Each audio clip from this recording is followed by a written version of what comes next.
Hello everyone, কবিতা ব্লগে সবাইকে welcome. ভিডিওটা স্কিপ না করে পুরোটাই দেখবেন। Good morning. আর এখন দেখুন সকাল বাজে 7টা।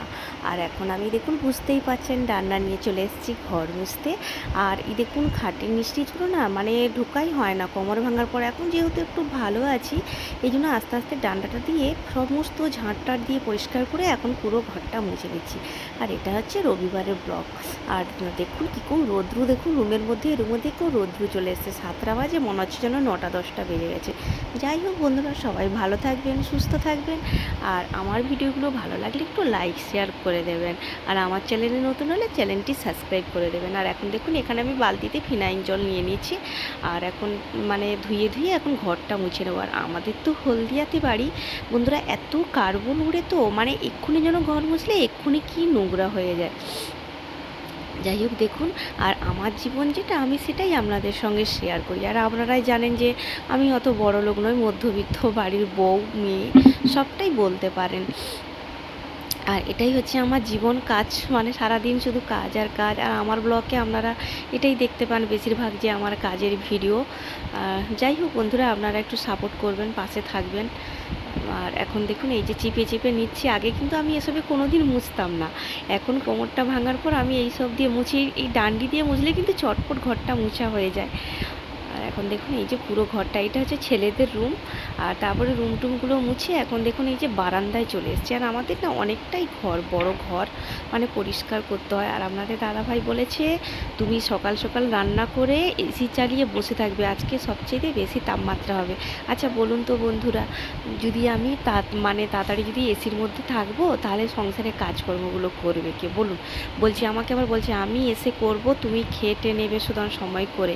আচ্ছা একটা মানুষ ডবল ডিউটি করে আসবে, রবিবারেও ছুটি নেই, সেই মানুষটা রোদে গরমে কাজ করে আসবে, তাকে কি আমি আবার দিয়ে এসব কাজ করাতে পারি? আপনি বলুন, আপনারা বলুন, আপনারা বলুন তো বন্ধুরা। এই জন্য দেখুন, যাই হোক আমি আস্তে আস্তে করে নিই। আগের মতো হয়তো মানে দৌড়াদৌড়ি করতে পারি না, কেননা যেহেতু এখনও কোমরটা মানে সেট হয়নি, এখনও জুড়ে নিই, এই জন্য আস্তে আস্তে করে নিই। আর ভগবান জানে যে আমার ফ্যামিলিতে কেউ অত কাজ করার নেই, এই জন্য আমার হাত পাটা যে ভাঙেনি এটাই ভাগ্য ভালো।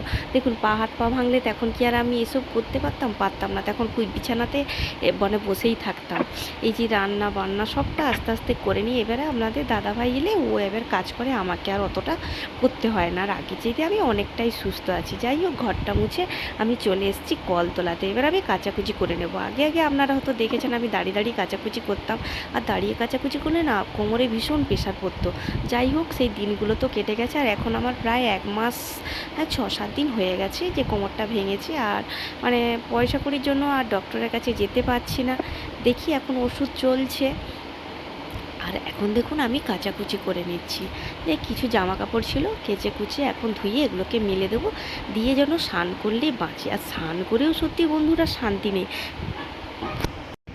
তারপর দেখুন কাচাকুচি করে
এবার এগুলোকে মিলে দেবো।